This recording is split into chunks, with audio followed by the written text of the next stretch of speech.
अस्सलाम वालेकुम स्टूडेंट्स, क्या हाल है आपके। मेरा नाम है अबरार चौहान। आज हम first year chemistry chapter number 4 में सॉलिड सेक्शन की जो एक्सरसाइज है उसके क्वेश्चन नंबर 1, 2 और 3 करने जा रहे हैं, जिसके अंदर MCQ, fill in the blanks और ट्रू फॉल्स हैं। तो चलते हैं हम लेक्चर की तरफ।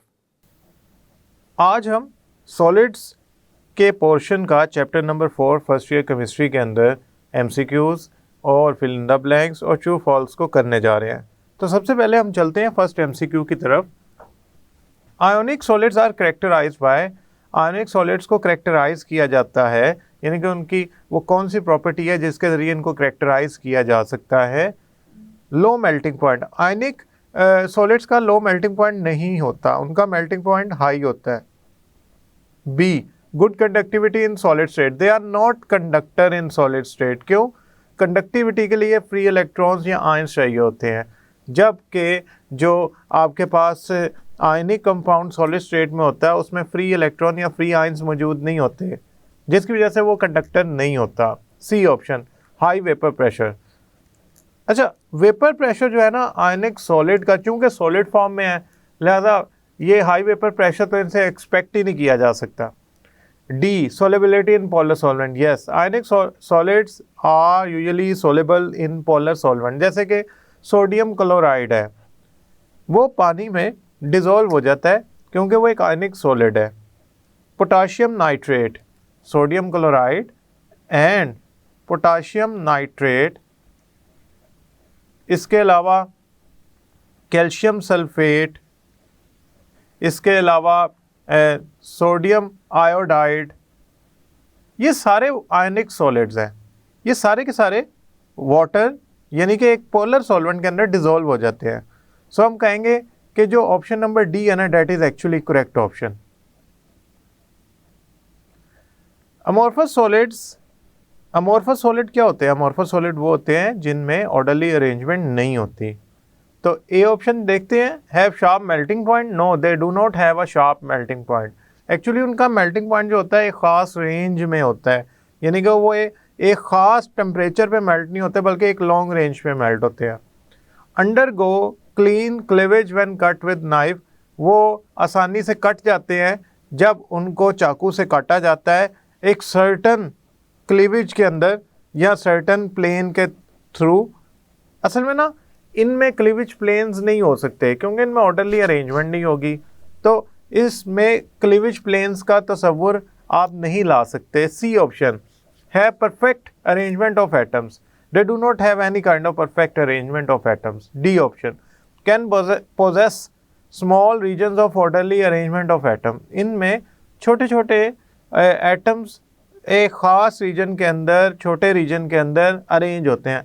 असल में ना ये जो ऑप्शन नंबर डी है ना, that is actually referring to crystallites. Crystallite वो छोटे छोटे रीजन्स थे जिनमें जो अमोर्फस सॉलिड था वो ऑर्डरली अरेंजमेंट शो करता था।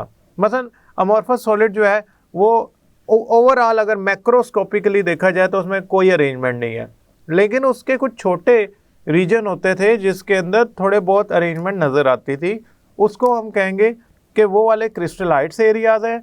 और अमोर्फस सॉलिड के अंदर वो छोटे रीजन्स होते हैं जहाँ पे थोड़ी बहुत अरेंजमेंट पाई जाती है, ऑर्डरली अरेंजमेंट ऑफ एटम्स हो सकती है। तो हम कहेंगे D option is correct because it represent the crystallites of amorphous solid, the crystallite of amorphous solid which have a small which are actually small regions of orderly arrangement of atoms.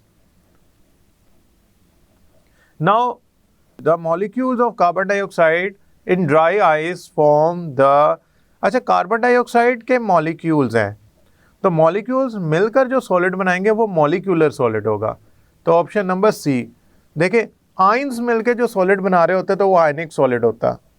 Non metals जैसे कि carbon, silicon etcetera etcetera मिलकर कोई extended network structure बनाते हैं, जैसे कि carbon बनाता है डायमंड का एक बहुत बड़ा स्ट्रक्चर नेटवर्क, जॉइंट मॉलिक्यूल, उसे हम कोवलेंट क्रिस्टल कहते हैं।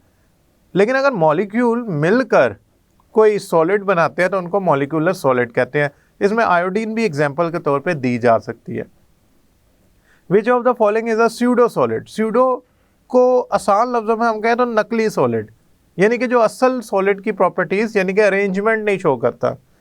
तो इसमें स्यूडो सॉलिड यानी कि अमॉर्फस सॉलिड यानी कि आप यूँ समझ लें जो ट्रू सॉलिड नहीं है वो कौन सा है। देखिए calcium fluoride is ionic compound, so it must have some kind of arrangement in it. Option number B में ग्लास है, glass does not have any kind of arrangement. Glass को हम स्यूडो सॉलिड कहेंगे, यानी कि option number B is correct one. अच्छा, pseudo solid को हम सुपर कूल्ड लिक्विड भी कहते हैं, यानी कि amorphous solid, super cooled liquid या स्यूडो सॉलिड भी कहलाते हैं। आपने बात याद रखनी है कि जब आपसे इन तीनों में से कोई एक वर्ड भी आपसे पूछा जाए तो उसकी ऑप्शन बी होगी। ये बहुत इंपॉर्टेंट एमसीक्यू है जो अक्सर आप एग्जाम में बोर्ड के रिपीट होता देखेंगे। Diamond is a bad conductor because, diamond एक बैड कंडक्टर है क्यों? डायमंड इसलिए बैड कंडक्टर है क्योंकि उसमें फ्री इलेक्ट्रॉन मौजूद नहीं होंगे। तो option number A, it has a tight structure, no. Option number B, it has a high density has nothing to do with the conductivity. C, they are no free electron present in the crystal of diamond. C option. यही carbon जब graphite की form में होता है, यही carbon जब graphite की form में होता है तो वो जो अरेंजमेंट बनाता है उसमें एक इलेक्ट्रॉन फ्री होता है। सो एट दैट टाइम हम कहेंगे कि वो असल में एक कंडक्टर की फॉर्म में आ सकता है अलोंग द लेयर्स, जहाँ पे फ्री इलेक्ट्रॉन जिन लेयर्स के लॉन्ग अवेलेबल होता है। डायमंड में ऐसा पॉसिबल नहीं है, लिहाजा इट इज़ एन इंसुलेटर। अब हम चलते हैं क्वेश्चन नंबर 2 की तरफ। Now this is question number 2। हमने ब्लैंक्स को फिल करना है सूटेबल आंसर के साथ। First, fill in the blank. In a crystal lattice, the number of nearest neighbors to each atom is called। Crystal lattice के अंदर जो ion, for example positive charge है सोडियम का, इसके इर्द गिर्द कितने क्लोराइड आयन्स होते हैं, इसके बारे में, ये इमीडिएट नेबर जिसे आप कह लें, ये जो क्लोराइड आयन्स हैं ये इसके इमीडिएट नेबर्स हैं, ये कितने होते हैं इसके इर्द गिर्द। पहली बात है कितने होते हैं ये तो डिपेंड करेगा कि सोडियम आयन का साइज़ क्या, मतलब मैं सोडियम की जगह सीजियम आयन लगा दूंगा तो number of neighbours negative charges बढ़ जाएंगे क्योंकि सीजियम लार्ज साइज़ का होता है।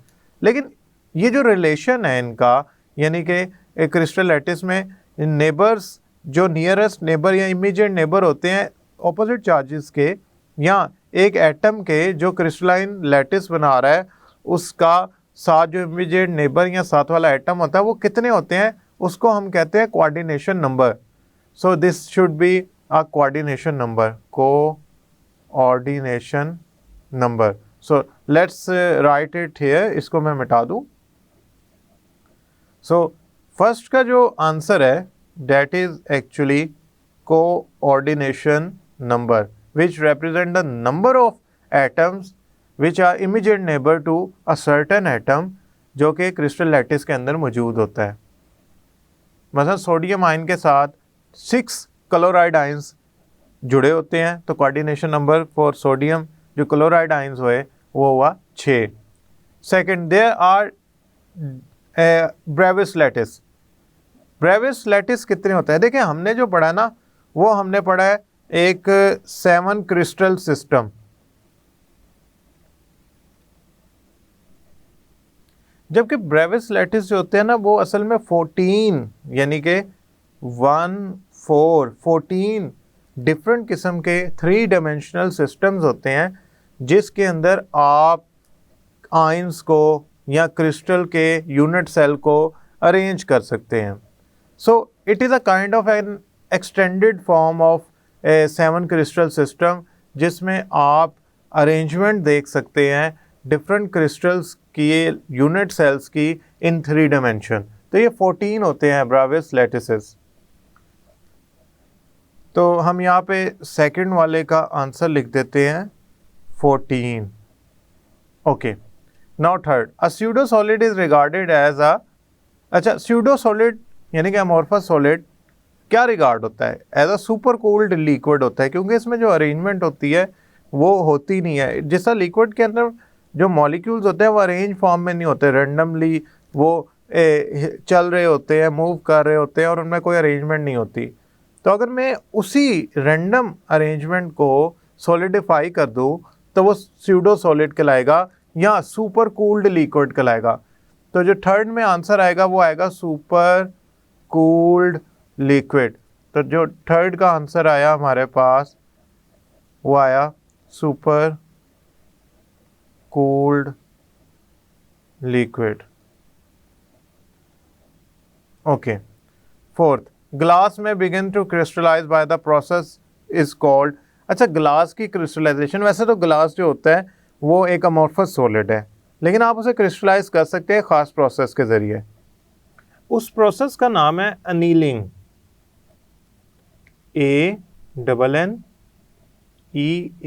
ANNEALING। So the fourth fill in the blank has an answer. Annealing is a process through which we can crystallize a glass or increase the crystallinity of any solid. Fifth, the crystalline solids which exhibit the same blank in all direction are called। अच्छा, अगर तो वो same physical properties show करे तमाम directions में तो वो isotropic कहलाएगा। अगर तो वो डिफरेंट फिजिकल प्रॉपर्टीज शो करे तो वो एन आइसोट्रोपिक कहलाएगा। So fifth fill in the blank has two part, different has the same physical properties are called, यहाँ पे ये जो और कॉल्ड की जगह आएगा आइसोट्रोपिक। अगर मैं इसका उलट लिखूं तो होगा the crystalline solid which exhibit the different properties, physical properties in different directions are called anisotropic. Now the sixth one, last, fill in the blank. The branch of science which deals with the of crystals is called crystallography. Crystallography is actually the study of structure of crystals. So crystallography में हम crystals के structures को और उसकी properties वगैरह को discuss करते हैं. So branch of science जिसके अंदर हम crystal के structure को study करें और उससे जो output आती है हमारे पास, जो उसकी further detail describe होती है, उसको study करें, तो वो crystallographic स्टडी कहलाएगी और उस साइंस को हम क्रिस्टलोग्राफी कहेंगे. अब हम चलते हैं क्वेश्चन नंबर 3 की तरफ. Now students, we are going to solve true false और उसकी डिफरेंट स्टेटमेंट्स हमारे पास गिवन है. लेट्स सी कि उनमें से कौन से ट्रू हैं और कौन से फॉल्स हैं. Question number 3, there are 5 parameters in unit cell dimensions of crystal. Actually 5 parameter नहीं होते, 6 पैरामीटर्स होते हैं. कौन कौन से होते हैं? देखें, अगर आप एक क्रिस्टल की बात करें, से अगर मैं एक क्रिस्टल की बात करूं तो उसमें 3 लेंथ होती हैं A, B, C और 3 एंगल होते हैं अल्फा, बीटा, गैमा. सो ये सारे के सारे क्रिस्टलोग्राफिक एलिमेंट्स हैं. जो 3 लेंथ है, यानी कि अगर फॉर एग्जांपल हम कोई भी क्रिस्टल की बात करें तो उसमें मौजूद जो एक्स एक्सिस है, वाई एक्सिस है और जी एक्सिस है, उसके अलॉन्ग जो 3 डिफरेंट लेंथ होंगी यानी कि A, B, C, और जो डिफरेंट एंगल होंगे उन 3 लेंस के दरमियान, वो टोटल मिला के 6 क्रिस्टलोग्राफिक एलिमेंट्स या पैरामीटर्स बने. तो this is wrong, actually this is false, because यहाँ 5 की जगह 6 आना चाहिए.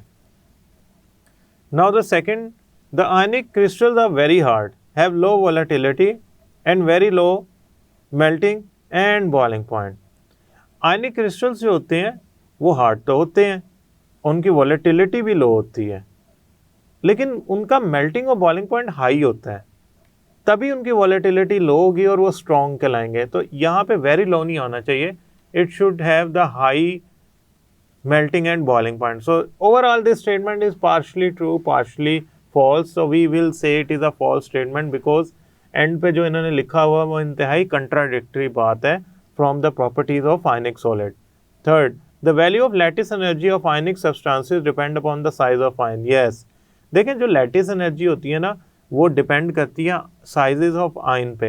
फॉर एग्जाम्पल अगर सोडियम क्लोराइड की lattice energy निकालूं तो it comes to be 787 kilojoule per mole. It means this amount of energy is required to convert sodium chloride crystal into sodium ion and chloride ion gaseous state के अंदर. अगर मैं sodium की जगह potassium chloride कर देता हूँ, यानी कि sodium is a smaller size positive charge, potassium is a bigger size positive charge. So what I actually did कि मैंने आयन जो है पॉजिटिव वो एक्सचेंज कर दिया बड़े साइज से। तो मेरे पास अब जो एनर्जी एब्जॉर्ब होगी इनको आयंस में कन्वर्ट करने के लिए, यानी कि पोटाशियम और क्लोराइड आयन में, होगी 698। अपेरेंटली ये एनर्जी कम हो गई है। इसका मतलब ये है कि मेरे आयन के चेंज करने से साइज से जो लैटिस एनर्जी है वो कम हो जाती है, और अगर मैं आयन का साइज बड़ा करता हूँ तो वो कम हो जाती है, छोटा करता हूँ तो वो ज़्यादा हो जाती है। अब ज़रूरी नहीं कि ये पॉजिटिव चार्ज के लिए ये स्टेटमेंट हो। मसलन आप सोडियम आयोडाइड की बात करें तो अब मैंने क्लोराइड आयन की जगह, नेगेटिव आयन की जगह मैंने एक्सचेंज कर दिया आयोडाइड आयन, जो क्लोराइड आयन के मुकाबले में लार्ज होता है। तो अब मैं सोडियम आयोडाइड सॉलिड को, एक्चुअली ये पोटाशियम क्लोराइड भी सॉलिड है, सोडियम आयोडाइड भी सॉलिड है, तो इसको सोडियम आयन गैसियस स्टेट में और आयोडाइड आयन गैसियस स्टेट में कन्वर्ट करना चाहता हूँ।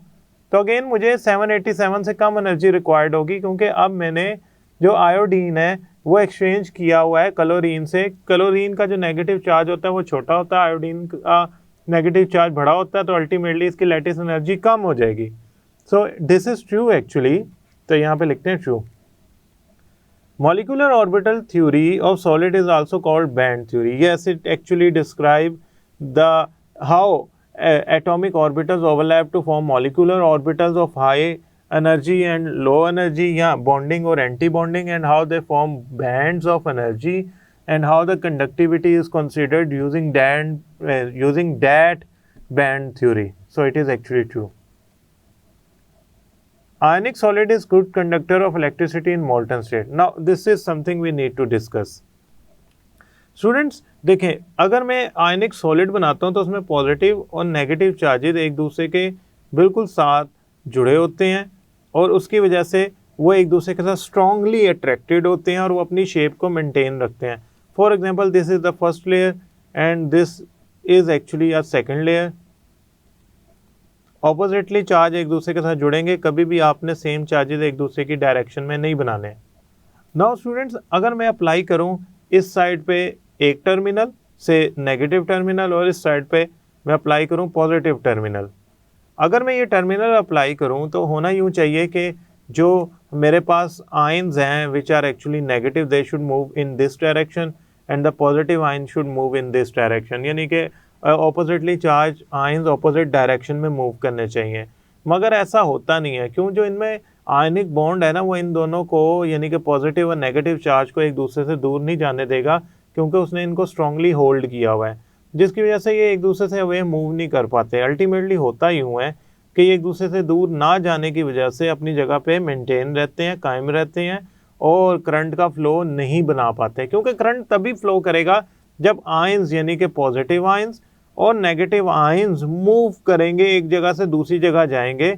अगर वो मूव नहीं कर पाते due to some any reason, चाहे उनमें वो आयनिक बॉन्ड है जो इनको एक दूसरे से दूर नहीं जाने दे रहा, तो हम कंसर्न ही नहीं है।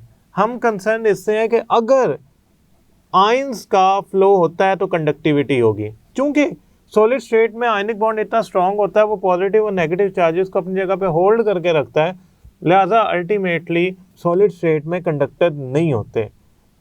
अच्छा, अगर मैं ऐसा करूं कि इनको मैं मोल्टन स्टेट में ले जाऊं, तो मोल्टन स्टेट में होगा क्या? मोल्टन स्टेट में होगा यूं कि से let's draw positive ion with again red colour. Positive ion और नेगेटिव आयन जो होते हैं ना, वो एक दूसरे के इन्फ्लुएंस में उतना नहीं रहते जितना कि वो सॉलिड स्टेट में होते हैं।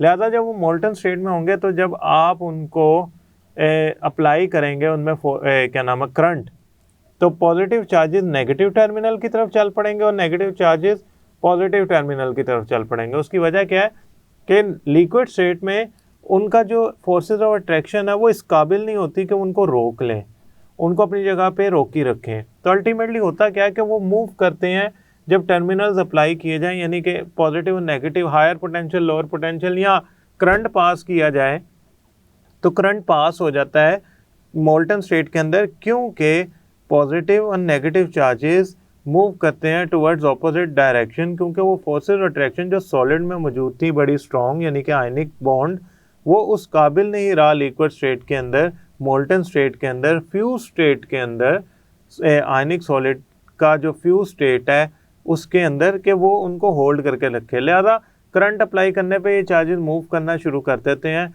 और हम कहेंगे कि जो आयनिक सॉलिड है ना वो मोल्टन स्टेट के अंदर इलेक्ट्रिसिटी कंडक्ट करता है। So this statement is actually true. Ionic solid एक और स्टेट में कंडक्टर बन जाते हैं। जब आयनिक सॉलिड्स को डिसॉल्व किया जाए वाटर के अंदर तो वो आयन प्रोड्यूस करते हैं, दे produces ions, so they become conductor. So the solution become, technically हमें यहाँ लिखना चाहिए कि जो सोल्यूशन है वो कंडक्टर बन जाएगा। सो द सोल्यूशन, क्योंकि उसमें आयंस होते हैं आयनिक सॉलिड के, इसको हम इलेक्ट्रोलाइट भी कहते हैं सोल्यूशन को। तो स्टूडेंट्स आपने ये बात याद रखनी है कि जो कंडक्टिविटी है ना वो सिर्फ मोल्टन स्टेट के अंदर नहीं होती आयनिक सॉलिड की, बल्कि आप आयनिक सॉलिड को वाटर में डिसॉल्व करें, आयनिक सॉलिड जो है वो आयंस में कन्वर्ट हो जाएगा। यानी कि सोडियम क्लोराइड अगर आप वाटर में डिसॉल्व करते हैं सॉलिड स्टेट को ही, तो वो सोडियम आयन और क्लोराइड आयंस एक दूसरे से अलहदा हो जाएंगे, वाटर उनको डिसॉल्व कर लेगा।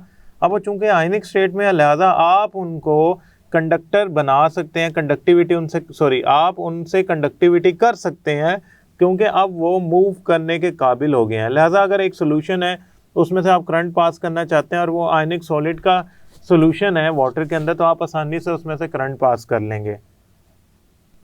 स्टूडेंट्स याद रखिएगा जो एमसीक्यूज हैं वो ज़रूरी नहीं कि फिल इन द ब्लैंक्स या ट्रू फॉल्स के अंदर से ना आए। समटाइम एमसीक्यूज जो होते हैं वो फिल इन द ब्लैंक्स और ट्रू फॉल्स की किसी स्टेटमेंट को इस तरह मॉडिफाई कर लिया जाता है कि वो एमसीक्यू के तौर पे आ जाती हैं, लिहाजा आपने इनको डिटेल से समझना है। आई होप स्टूडेंट ये लेक्चर आपको समझ आया होगा। नेक्स्ट लेक्चर तक के लिए अल्लाह हाफिज़।